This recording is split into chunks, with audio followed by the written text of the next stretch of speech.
It was an ordinary morning in America when an unexpected announcement sent ripples across the media landscape. The View, ABC's long-running talk show known for its often fiery political debates, had secured an exclusive guest, Barron Trump.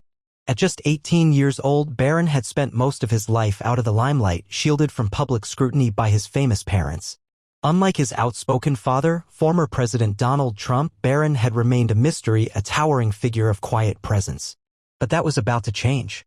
The invitation had been extended by Whoopi Goldberg herself, the show's lead host and a vocal critic of the Trump family.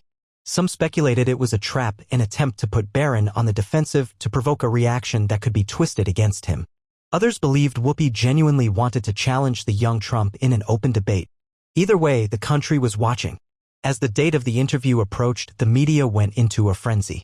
News anchors debated whether Barron had the political wit to handle a panel of seasoned commentators. Will Barron Trump fold under pressure or rise to the occasion? Asked Tucker Carlson on his primetime show. We've never really heard him speak publicly before, said Joy Reid on MSNBC, hinting at his inexperience. But what no one realized was that Barron had been preparing for this moment his entire life. As the cameras rolled and the View's theme music played, the audience cheered, though the energy in the room was laced with anticipation. The regular hosts, Whoopi Goldberg, Joy Behar, Sunny Hostin, Sarah Haynes, and Alyssa Farah Griffin, took their seats, exchanging glances. Whoopi was the first to speak. Ladies and gentlemen, we have a very special guest today. He's the son of former President Donald Trump, and for the first time ever, he's sitting down for an interview with us. Please welcome Barron Trump. The audience reaction was mixed. Some cheered, others booed. But as Barron walked onto the stage, the energy in the room shifted. At 6 feet 7 inches, Barron Trump was an imposing presence. Dressed in a sharp navy suit, he carried himself with a confidence that caught even Whoopi off guard. He had a natural charisma, silent but commanding. He shook hands with each of the hosts before taking his seat. Then, with an easy smile, he leaned back and waited. It was a psychological move, a subtle but powerful way of saying, "I'm not intimidated." Whoopi leaned forward, studying him. "Welcome to the show, Barron. I gotta ask, what made you decide to come here today?" Barron's smile didn't waver. "Well, Whoopi, I figured since people like you have been talking about my family for years, it was only fair that I finally came here and spoke for myself." The audience erupted. Some clapped in approval, while others murmured in surprise. Whoopi chuckled, but there was an edge to her laughter. "Fair enough. Let's get right to it, then.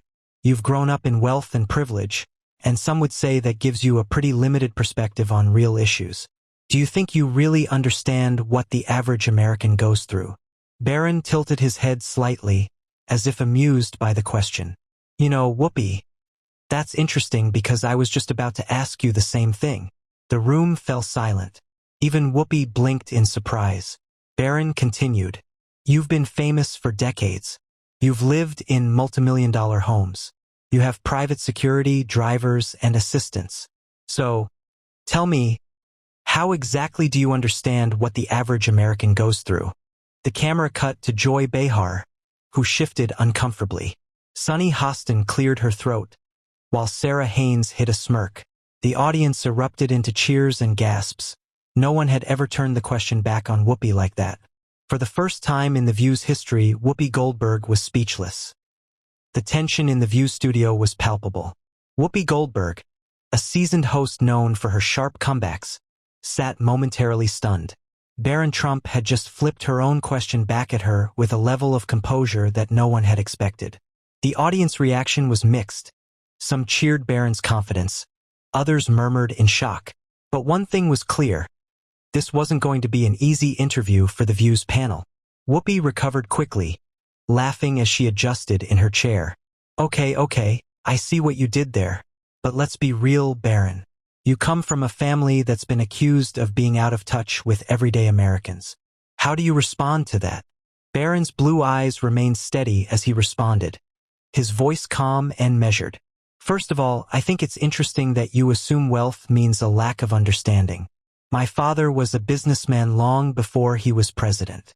He spent his life dealing with people from all backgrounds, working class, middle class, elite, you name it. His success wasn't handed to him, despite what the media claims.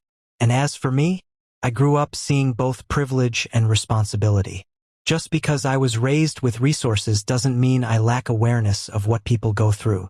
Whoopi opened her mouth to respond, but Barron wasn't finished. In fact, I'd argue that some of the most out-of-touch people in this country aren't the ones born into wealth, but the ones who live in Hollywood bubbles, lecturing Americans about what they should believe while they fly on private jets. The studio exploded with applause. Some audience members stood up, cheering. Others booed loudly. Joy Behar leaned forward, rolling her eyes. Oh, come on, Barron. Are you seriously suggesting that the Trump family understands the struggles of everyday Americans better than, say, people who actually work blue-collar jobs? Barron gave a small, knowing smile. Let's put it this way, Joy, have you ever worked a blue-collar job? Joy's expression faltered. That's not the point. Barron raised a hand slightly. No, I think it is the point. The truth is, the media, including this show, likes to paint my family as disconnected, yet most of the people sitting here have spent decades in Hollywood or politics.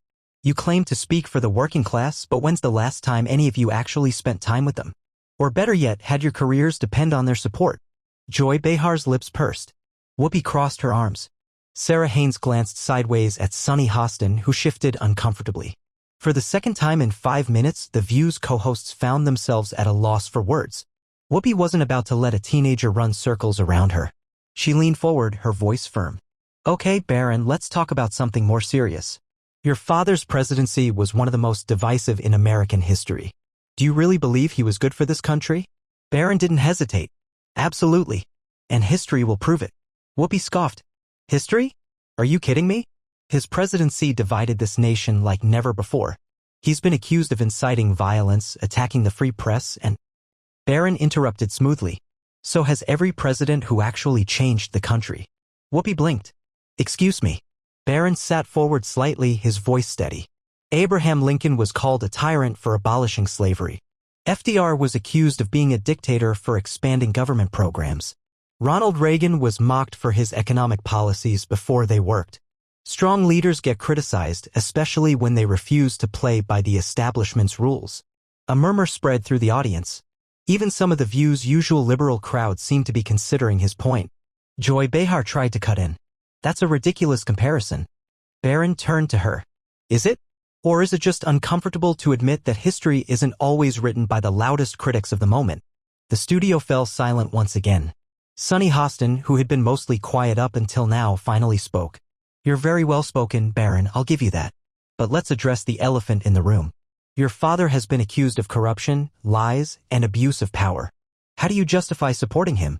Barron chuckled softly. I could ask the same thing about almost every modern politician, including some you probably support. Sunny narrowed her eyes. That's deflecting. Barron shook his head. No, that's pointing out the double standard. People in power get accused of things all the time. The real question is, do you hold everyone to the same standard, or just the ones you politically disagree with? Once again, the panel was stunned into silence. The audience reaction was now split. Half were fully behind Barron, while the other half were visibly frustrated that The View's strategy of overwhelming a guest with aggressive questioning wasn't working. For the first time in The View's history, Whoopi Goldberg and her co-hosts were losing control of the conversation. Whoopi Goldberg's frustration was becoming more evident with each passing minute. This wasn't how things were supposed to go. Barron Trump was supposed to be another easy target, an inexperienced rich kid who would struggle to answer tough questions. Instead, he was running circles around them, countering every attack with sharp logic and composed confidence. She leaned forward, attempting to regain control. All right, Barron, since you're so eager to debate, let's talk about democracy. Your father has been accused of trying to undermine it. The January 6th riots, his refusal to accept election results, do you really think that's what a leader should do? The audience erupted with cheers and murmurs of agreement. This was Whoopi's big moment. Surely Barron wouldn't be able to escape this one. But Barron remained completely unfazed. Whoopi, let me ask you something. What happened when Hillary Clinton lost in 2016? Whoopi blinked. What does that have to do with it? She called the election stolen. She said Trump was illegitimate. She spent years pushing a conspiracy theory about Russian collusion that turned out to be false. Was she undermining democracy? The audience fell dead silent. Whoopi's lips pressed into a thin line. That's not the same. How is it not the same? Barron asked, tilting his head slightly. If questioning an election is a threat to democracy, why wasn't it a problem when Democrats did it? Stacey Abrams lost her election in Georgia and still hasn't fully conceded. Should she be held to the same standard? Whoopi shifted uncomfortably. She had walked straight into his trap. Sunny Hostin jumped in, trying to shift the focus. Barron, you're ignoring something crucial. January 6 was violent. People stormed the Capitol. Barron nodded. And I completely condemn that. But let's not pretend political violence is a one-sided issue. Do you remember the BLM riots? Billions in damages, businesses burned to the ground, police officers attacked.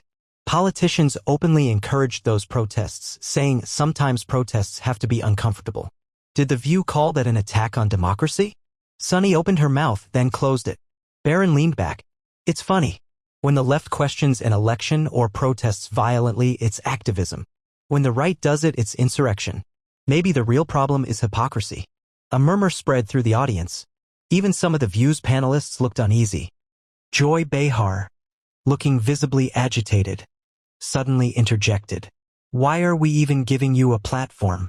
You're just repeating your father's talking points. Barron raised an eyebrow. So, let me get this straight. You invited me here, asked me political questions, and now that I'm answering them, you don't like it? Joy's face turned red. Barron shook his head. See, that's the problem with this show. You don't actually want a debate. You want a punching bag. But today, you got someone who punches back. The studio exploded with applause. At this point, the audience had shifted. At the beginning of the interview, most of them had been against Barron. But now, many were cheering for him. Others sat in stunned silence, watching history unfold. It was unheard of. A Trump not just holding his own on The View but dominating. Whoopi's frustration reached its peak. She had one last card to play. She narrowed her eyes. You've talked a lot about hypocrisy, Barron. But let's talk about your father's legal troubles. He's facing multiple indictments, lawsuits, and criminal investigations. Can you honestly say he's innocent? Barron exhaled, shaking his head slightly. You really think that's an honest question, Whoopi? Whoopi smirked. It's a fair question. Barron leaned forward, locking eyes with her. Then let's be fair. Have you ever questioned why none of these legal attacks happened while he was in office? Why did they all start when he decided to run again? Whoopi's smirk faded slightly. Have you ever questioned why these same people were silent about Hillary Clinton's email scandal? Or why the media barely covered the financial dealings of the current president's family? Silence. Barron's voice remained calm but firm. If you're going to talk about justice, you need to talk about all of it, not just the parts that fit your narrative. The audience roared with applause. For the third time, The View's panelists found themselves speechless. And for the first time in the show's history, it seemed like the guest had won. Whoopi Goldberg sat in stunned silence, her usual confidence cracking under the weight of Barron Trump's responses. Joy Behar fidgeted in her seat, visibly frustrated. Sunny Hostin glanced at the audience, perhaps realizing that the energy in the room had shifted completely in Barron's favor. This wasn't just an interview anymore. It was an exposure of The View's hypocrisy in real time. But Whoopi wasn't done yet. She took a deep breath, sat up straight, and forced a smile. All right, Barron, let's step away from politics for a moment. You're 18 now, and people have been curious. What do you plan to do with your future? Are you going to follow in your father's footsteps and get into politics? It was a clear attempt to regain control, to soften the conversation. Maybe if she got Barron to talk about himself, they could steer the narrative away from the verbal beatdown they had just received. But Barron, ever the strategist, wasn't falling for it. He leaned back in his chair, folded his hands together, and smiled. You know, Whoopi, that's an interesting question. But before I answer, let me ask you something. Why does the show spend so much time talking about my family? Whoopi blinked, caught off guard. Excuse me. Barron continued, his tone casual yet razor-sharp. I mean, it's fascinating, really. You claim to hate my father, yet he seems to be the main topic of discussion here almost every day. Doesn't that strike you as obsessive? The audience erupted in laughter and applause. Joy Behar threw her hands up. Oh, for crying out loud. We talk about him because he's a danger to democracy. Barron smirked. Is that it? Or is it because he gets you ratings? The crowd cheered. Joy's face turned red. That's ridiculous. Barron shrugged. Is it? Your show struggles when you don't have Trump to talk about. CNN's ratings tanked when he left office. Even Hollywood seems to have lost its creative spark because they spent 4 years making everything about him. The truth is, whether you love him or hate him, Donald Trump made TV interesting again. Whoopi exhaled loudly, clearly irritated. Okay, Barron, you've had your fun. But let's get back to my question. What's next for you? Barron nodded. Fair enough. To answer your question, I don't know yet. Maybe business, maybe law, maybe politics. But whatever I do, I'll make sure I do it with integrity. He paused, then added something I wish we could say about modern media. The audience exploded with cheers. Joy Behar muttered something under her breath. Sunny Hostin crossed her arms. Even Sarah Haynes, who had remained mostly neutral, covered her mouth to hide a smile. Whoopi was running out of time. This interview had gone completely off the rails. She had one last play. Whoopi sat up straight, her face serious. All right, Barron, let's cut to the chase. You're defending your father, but let me ask you something. Do you ever feel overshadowed? Do you ever feel like you're just living in his shadow? A hush fell over the room. It was a low blow and everyone knew it. Barron's expression didn't change, but there was a flicker of amusement in his eyes. He had been waiting for this. He leaned forward, locking eyes with Whoopi. That's a great question. Let me ask you one in return. Whoopi's brow furrowed. What? Barron's voice was calm but lethal. Do you ever feel like you're living in Oprah's shadow? The audience gasped. Joy Behar's mouth dropped open. Sunny Hostin's eyes widened. Whoopi sat back, stunned. She had no response. Barron smiled politely. See? No one likes being reduced to someone else's legacy. My father's accomplishments are his. My future is mine. The audience jumped to their feet, roaring with applause. Whoopi Goldberg, one of the most seasoned TV personalities in America, had been completely dismantled by an 18-year-old. The cameras captured the moment in all its brutal glory. This wasn't just an interview anymore. It was a reckoning. The audience was still on their feet, cheering wildly. Whoopi Goldberg sat frozen, her usual wit and composure shattered. The rest of the view panel looked equally stunned. Joy Behar's face was bright red. Sunny Hostin was gripping her note card so tightly her knuckles were white, and Sarah Haynes simply looked like she wanted to disappear. Barron Trump had just done the impossible. He had walked into one of the most hostile talk shows in America and completely dismantled its hosts. All without raising his voice, losing his temper, or missing a beat. And he wasn't finished yet. Whoopi tried to recover, forcing an awkward smile. All right, Barron, you've had quite the performance today. But let's be real. This is all just political theater, isn't it? You're here defending your father because you have to. Deep down, don't you ever wish you could just be a normal teenager? Barron leaned back in his chair, his expression thoughtful. A normal teenager? He repeated the words slowly, as if weighing them in his mind. The studio fell silent, waiting for his response. Then Barron gave a small smile. You know, Whoopi, I could ask you the same thing. Do you ever wish you could be a normal talk show host instead of a political activist? Another gasp from the audience. Whoopi's jaw clenched. Barron continued, his voice even and controlled. See, you frame this as if I'm some victim of my father's shadow. But the truth is, I grew up in a family where we don't run from challenges. We face them. I'm here today because I want to be here. I'm answering your questions because I choose to. And if my answers make you uncomfortable, maybe it's because you weren't expecting me to think for myself. Joy Behar scoffed. Oh, please, you're just... Barron held up a hand, stopping her mid-sentence. Joy, I let you all talk. Now it's my turn. The audience erupted into cheers. Joy, humiliated, sat back, arms crossed. Barron took a deep breath and delivered the final blow. The reason you don't like me is the same reason you didn't like my father. He didn't play by your rules. He didn't back down when the media attacked him. He spoke directly to the people and they listened. And now you see me sitting here, doing the same thing, and it terrifies you. Silence. Barron glanced at the audience. You wanted a rich kid who didn't know how to fight back. You got a Trump. The audience exploded. Whoopi, now completely out of options, threw up her hands. All right. I think we've heard enough. It was a desperate attempt to regain control, but it was too late. The camera zoomed in on Barron, still composed, still smiling. He adjusted his suit jacket, gave a polite nod, and said just 2 words. Thank you. Then he stood up, calmly removed his mic, and walked off stage. The audience erupted in cheers and applause, some standing, others shouting Barron's name. Whoopi Goldberg and her co-hosts sat in stunned silence as the cameras rolled, capturing one of the most brutal takedowns in daytime TV history. It was official. Barron Trump had destroyed The View, and they would never recover from it.